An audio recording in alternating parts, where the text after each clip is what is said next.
What's going on, guys? Welcome back to the video here in the World of Juice channel. Welcome back to another episode of the Rams Bust to Baller Rebuild here on Madden 21 on the PC. That is right. We are continuing on. We are in the 2017 regular season, and hopefully we can have a better simulation than we did last season, because we didn't even make the playoffs. We won like 4 games or 3 games or something like that last season. We did not do very well. No. We did not do very well. And so today, we're going to hopefully bounce back. Make sure to smash that like button, notification bell, and the subscription button as well. Join the Juice Club. Let's start this video off hopefully better than last video. All right, here we are. The start of the 2017 season. We are coming to the end, actually, of this series, because once we get to 2020, the series is over. Because I don't use the 2020 draft class or whatever, because it's auto-generated faces. It's not the actual, like if we go quickly into this, it's not their actual player portraits. I talked about this at the end of the Browns series, why we didn't continue on that one. It just takes away from the immersion factor of the series if they don't have their actual player faces in this mod. So we won't get to see Trevor Lawrence, or we won't get to see Joe Burrow. We won't get to see those draft classes because they don't have their portraits in here. And there's nothing I can do because the people that I got these draft classes from don't have the portraits made or the draft classes made. So we can only go to the Kyler Murray draft is the only one that we can get to, which is 2019, right? So we only have 2 more seasons, I think, of this series before we move on to something different. And I got some big plans for after this series is over, so make sure you stick around for that. But since we're already talking about the college prospects, we might as well go through and take a look at them. Obviously, we can draft guys like Baker Mayfield or Josh Allen or Lamar Jackson, but I can draft guys like Sam Darnold and Josh Rosen. So if Jameis Winston's not getting it done, we could possibly get one of these guys. We currently have 3 first-round picks, the 14th, 15th, and 20th. So we might use one of those on a quarterback. Probably not, but you never really know, depending on how the season goes. Running backs, obviously can't get Saquon. No Sony Michel, no Nick Chubb. I did scout Darius Geis. Now, there's a lot of controversy surrounding Darius Geis. He got kicked out of the league because he had some domestic violence issues, and so I don't think he ever even played a down in the NFL. But I did scout him just in case I decide to draft him. So who knows? I mean, this is a fictional world, so we don't really look at off-the-field stuff in this. So I may draft him. I don't know. Depends. He's going to be pretty good. Wide receivers, I've scouted Dante Pettis. We can't take any of the top 3 guys. No Christian Kirk. Although Christian Kirk's probably on that border between drafting and can't draft. Anthony Miller we can't because he's come on in the past season. No James Washington, no DJ Chark, no Michael Gallup. This is actually a pretty decent draft for wide receivers now that we have the hindsight. So pretty decent guys in here. Alan Lazard's down there as well. We may need to take I don't think we'll take a wide receiver this year unless I get crazy and just like decide to take one in the heat of the moment. I don't think we're probably going to take one this year because we got a lot of guys that I'd like to see develop. Tight ends, can't get Hayden Hurst, no Mike Gesicki, no Dallas Goedert, no Mark Andrews. We can't get Will Dissly because if you guys remember, Will Dissly was going to be like the next big thing in tight end, and then he like tore his ACL or something. So maybe that makes him available. I don't know. I'll think about it. I'll probably scout him just in case, but we probably won't be able to draft him. He probably doesn't fit the system. Now, left tackles, no Mike McGlinchey or no Isaiah Wynn. Maybe Mike McGlinchey would fit. I don't know. He's pretty solid, so probably not. But other than that, everybody here we could possibly draft. Left guards, no Wyatt Teller. But other than Wyatt Teller, there's everybody available. Center, no Frank Ragnow. But other than Frank, everybody's available. No Quentin Nelson for sure. No Quentin Nelson. But everybody else is available for right guards. Right tackle, probably not Austin Corbett. Definitely not Orlando Brown Jr., but everybody else fits the series. On the defensive side, pass rushing, Probably not Marcus Davenport because he's had a pretty good couple seasons. But other than that, I'd say everybody fits the system. No Bradley Chubb. But everybody else, yeah. No Vita Vea, no Deron Payne. Yes, everybody else. It looks like it. Yeah, sure, everybody else. No Roquan Smith, no Darius Leonard, no Fred Warner, but maybe Lorenzo Carter. And then everybody else, I think Lorenzo Carter would fit. I'd consider him to not have lived up to the hype. I mean, he's a really good player, don't get me wrong, but I don't think he fits I think he fits what we're trying to do here. No Tremaine Edmonds, no Leighton Vander Esch, but everybody else fits.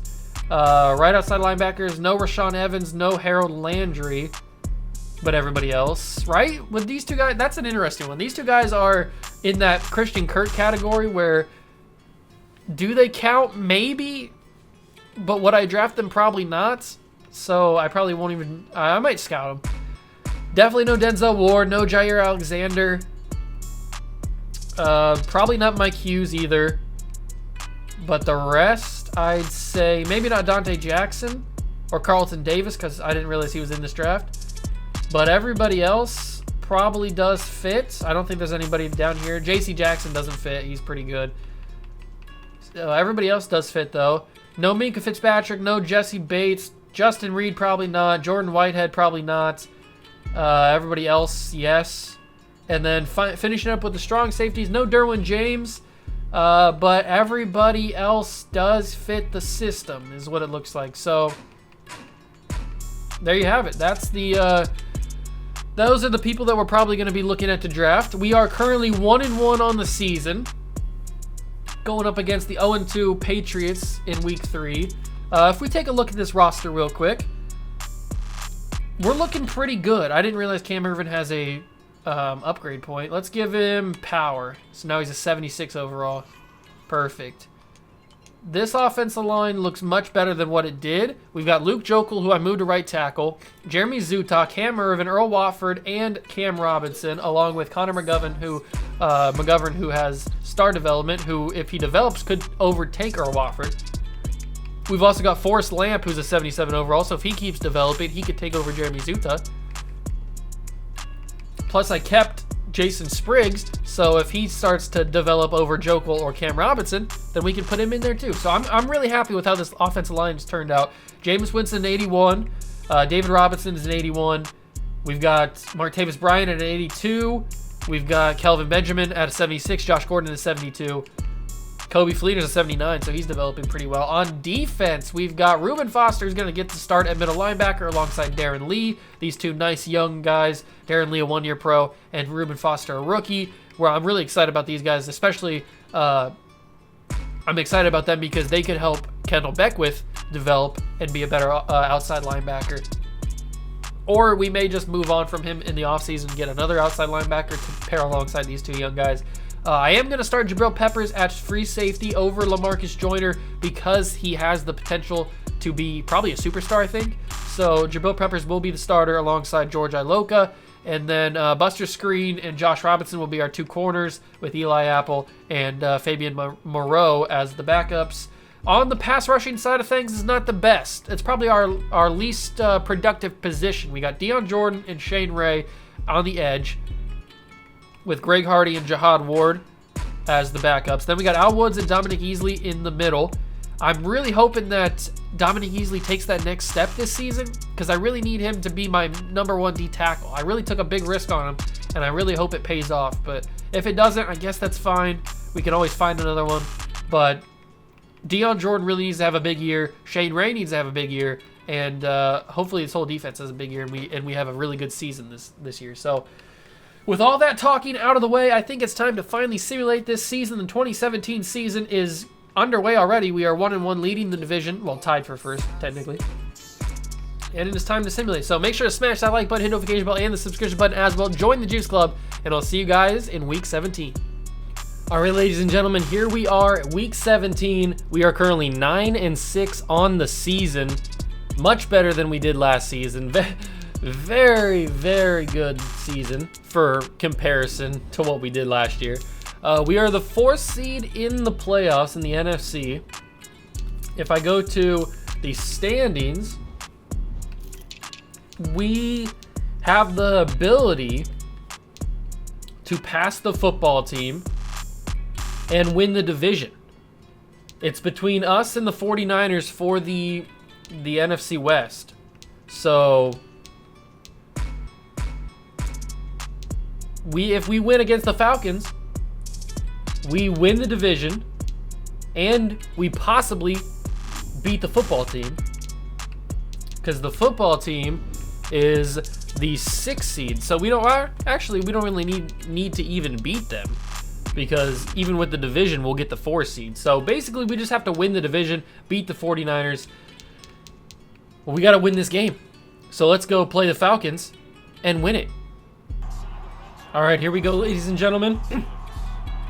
Down by 7 already in the first quarter, but it may change here with a Kelvin Benjamin shot. Oh, it's Martavis Bryant, excuse me, but it doesn't matter because it's still a touchdown.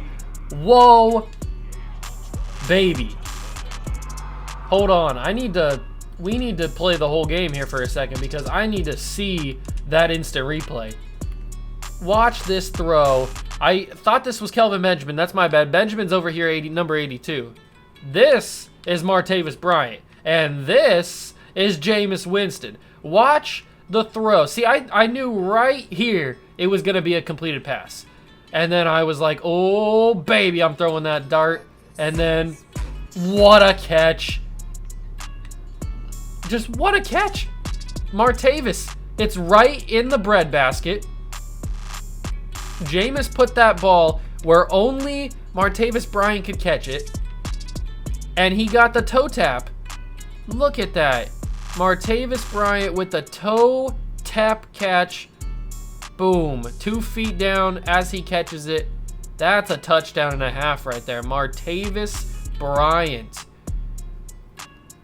The delicacy of this catch. The precision.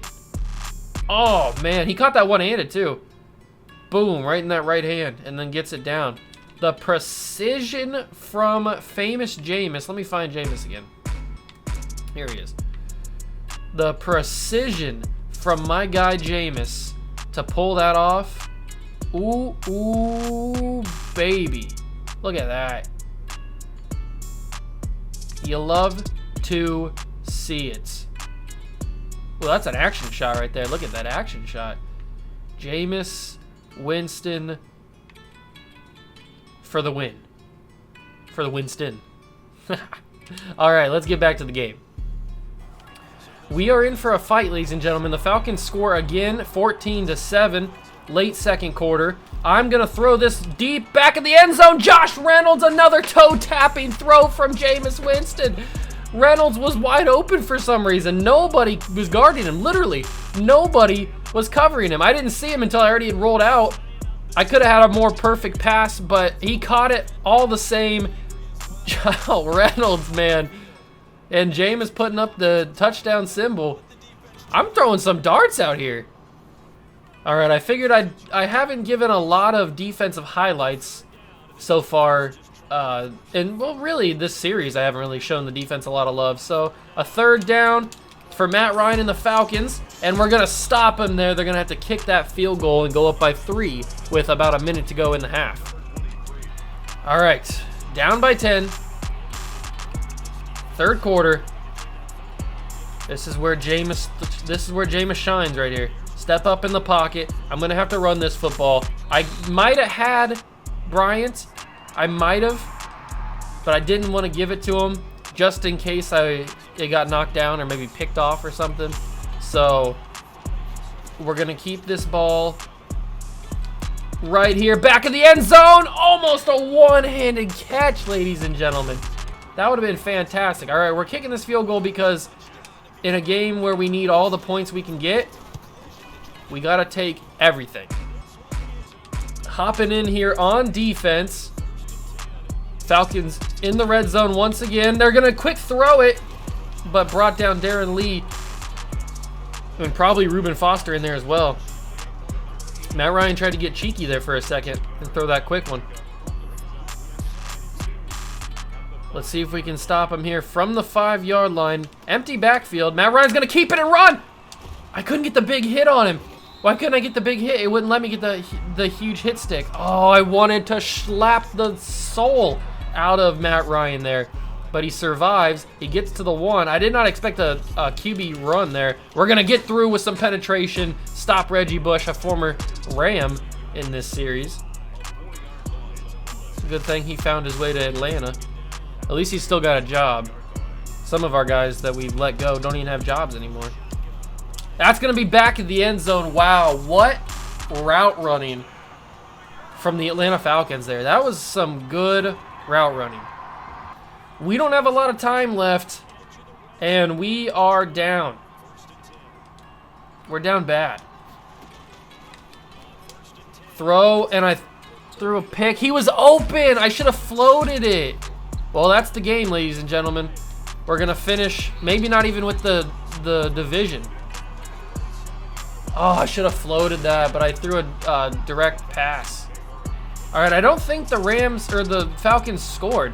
So we still got an opportunity here, even after my dumb mistake.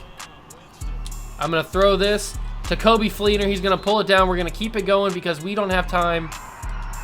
We don't have time to mess around here.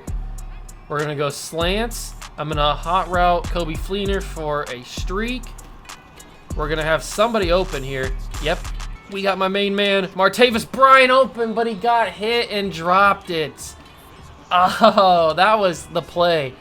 He was so open. Oh, he was so open on that. All right, luckily, Reynolds is there. Pull yourself in.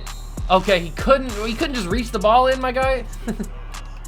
All right, we're going to give this to Johnson. Let him take it in. Boom, touchdown. We're still in this game, ladies and gentlemen. We are still in this game. Stats on the game, we ended up losing the game. The defense just couldn't keep up with that high-powered Falcons offense. Winston, 24-41, 379 yards, 2 touchdowns, 2 picks. David Johnson, 17 carries, 57 yards, and a touchdown. Josh Reynolds, 9 catches, 114 yards, 1 touchdown. Martavis Bryant also had a touchdown, that fantastic one to start the highlights. Jabril Peppers had 9 tackles. Reuben Foster had 9 tackles. We sacked Matt Ryan twice, once with Beckwith and once with Jordan. We didn't pick off Matt Ryan at all. And we just didn't play well. We just did not play well. The Falcons were in control the entire game, as you can see by the score summary. I thought we had a chance, but their offense was just too high-powered, and our defense just wasn't quick enough. They weren't good enough. They couldn't compete. So we finished 9-7. We probably lose the division now because the 49ers, I'm assuming, we're going to win their game. And that probably pushes us down in the playoffs. Maybe that even knocks us out. I don't even know. We'll have to go and find out. So the 49ers ended up losing their game as well. And we stay with the tiebreaker. We stay on top of the division. We won the NFC West at 9-7. And we play the 49ers in the next episode in our first postseason special in a while. Our first postseason special in at least 3-4 seasons, maybe? I don't even remember last time we were in the postseason, but now we play the 49ers. It's going to be tough. It is definitely going to be tough. I think we can get through. I think we have the team that can possibly make it back to the Super Bowl. Remember, we only have 1 Super Bowl to our name so far this series. I think we can do it. This is the team that made the playoffs this year. Jameis Winston is now up to an 87-85 with the morale boost. He's up to an 87. Oops, I did not mean to do that. We've got David Johnson, who's up to an 84. Martavis Bryant, 84. Benjamin, 78. Gordon, 73. Our offensive line's looking really good. On defense, Reuben Foster ends up being a superstar, and Jabril Peppers ends up being a superstar. So that's huge. That's poggers to get those 2 guys having superstar. That makes the draft picks so much more worth it. And then Beckwith actually developed throughout the season, and he turned into a hidden development instead of a bronze. So I'm assuming it's just star, but having him develop into a star instead of normal is absolutely amazing, because that changes things for this offseason, whether we go in for a outside linebacker in the draft or in free agency or something like that. That changes things with Beckwith having a star development. because he's probably going to grow quick, just like Darren Lee and just like Reuben Foster. And then we'll have a huge young core because Beckwith's a rookie, Foster's a rookie, and Darren Lee's a one-year pro. So we've got a young, good linebacker core. You can't stop us. We just need the defensive line, a little bit of work on the defensive line, and then we should be good to go. Stats on the season before we wrap things up here. Jameis Winston, 4,400 passing yards, 37 touchdowns, 17 picks. Good season from Jameis. Could have been better, but he did all right. He got us to the playoffs. David Johnson, 260 carries, 1,000 yards, and 11 touchdowns. Eddie Lacy had 8 touchdowns as well. 2,000-yard receivers. Josh Reynolds, good draft pick from me for Josh Reynolds. That's crazy. 1,100 yards, 9 touchdowns. Martavis Bryant also had 1,000 yards on 72 catches, 7 touchdowns. Benjamin even had 730 yards. So Jameis is spreading the ball out. Then we've got Reuben Foster with 115 tackles, 3 sacks, not 3 touchdowns, and 2 picks. Jabril Peppers had 104 tackles with no sacks, no picks. These two guys, this is why they were superstar development, because these two guys balled out this season. George Iloka had 79 tackles with 4 interceptions and a half a sack. Deion Jordan had 10 sacks. So this is the kind of production that we need from Deion Jordan. 10 sacks with 58 tackles. These are the kind of things, the kind of seasons that we need to have so we can build on them and have him develop into a superstar. Darren Lee had 5.5 from the linebacker spot. Dan Carpenter had 6 for 6 for field goals with a 53-yarder. And then Marquette King had some good punts. Nobody really did anything kick return. Nobody did anything on punt returns. All right, ladies and gentlemen, we are looking good for the postseason. The yearly awards, Jay Cutler is your MVP. There you go. Coach of the year we don't care about. Colin Kaepernick was the offensive player of the year for the AFC. Jay Cutler is the offensive player of the year for the NFC. Then you got Tahir Whitehead, DPOI. Patrick Mahomes, offensive rookie of the year. Reuben Foster, defensive rookie of the year. Let's go. We also had Jabril Peppers up there in 6th. Best quarterback is Jay Cutler. Matt Forte is the best running back. Okay, I'm getting kind of scared of the Bears right now. Calvin Johnson wins best wide receiver, but Earl Bennett and Tyler Lockett from the Bears both finished 2nd and 3rd. So the Bears are probably going to be the best team. They are the best team with 12-4 record. I'm scared to play them if I have to. The Packers have Tyron Smith, best offensive lineman. Calais Campbell from the Cardinals, best defensive line. Tahir Whitehead, best linebacker. Kyle Fuller, best DB. And Dan Carpenter, best kicker. All right, I'll take that. George Iloka was 3rd in the best DB race. I'll take those. We got award. We got Reuben Foster. It's not really about the awards at this point. It's about the Super Bowl trophies, and we only have one of them. So we need to do better. We need to play better. The Bears are the 1 seed, obviously, at 12-4. If the Cowboys win and the Panthers win, and then we win, that means we play the Bears because we are the lowest seed then at that point. So that's not good. We need to win, and then hopefully either the Giants or the football team win their game and upset the higher seed so that we don't have to play the Bears until possibly the NFC Championship game. So I'm kind of scared about the Bears, but I'm excited to be back in the playoffs. If you guys are excited as well, make sure to smash that like button, notification bell, and the subscription button as well. Join the Juice Club. We've got a playoff special coming up in the next video, so smash that subscribe button so you don't miss anything. I love you guys. I'll catch you guys in the next one. Peace.